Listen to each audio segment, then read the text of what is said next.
Here we have a Traulsen Freezer.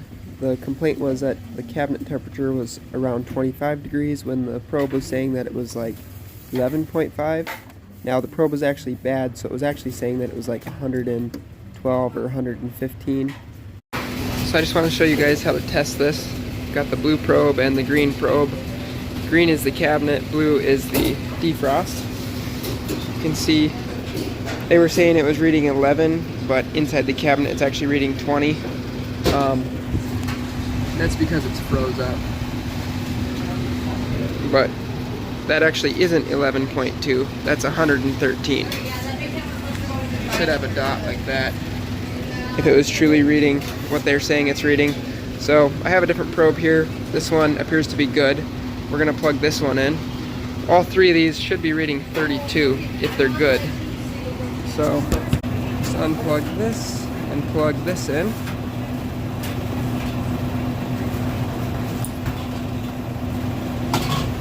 Now, while we have this out, why don't we check the ohm rating on it?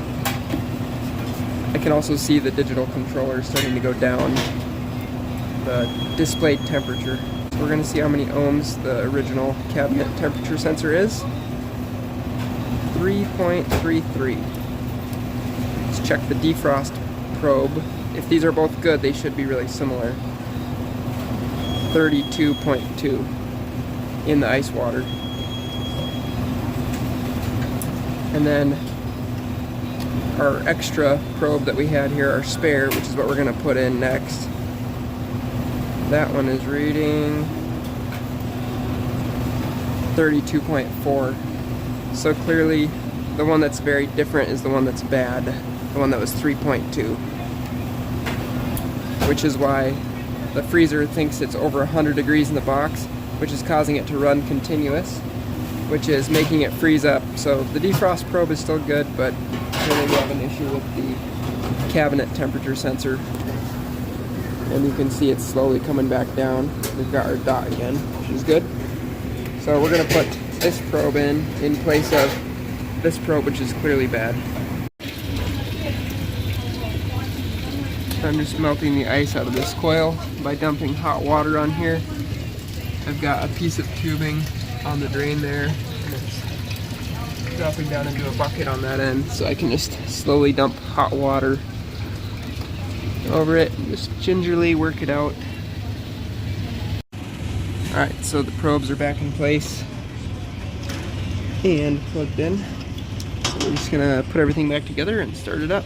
Now ideally you would actually look at a chart that tells you the different ohm ratings for those thermistors depending on the temperature that they are. And if you put them into a glass of ice water like you were seeing, they should be reading the same temperature, right at 32 degrees in that melting water. The reason I didn't actually use the chart to look at that was because I had 3 probes with me, so I was able to just compare the 3 probes, and the oddball was the one that was actually bad, and the other ones were still good. I did try to get a hold of Traulsen, but sometimes when you call the technical support line, they don't get back to you within like 3 or 4 hours.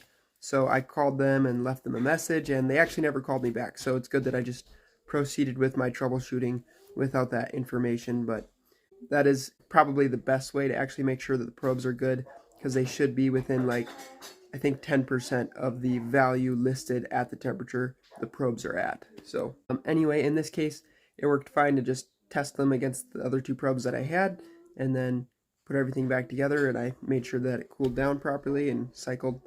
So anyway, hope that you enjoyed, and I'll talk to you later.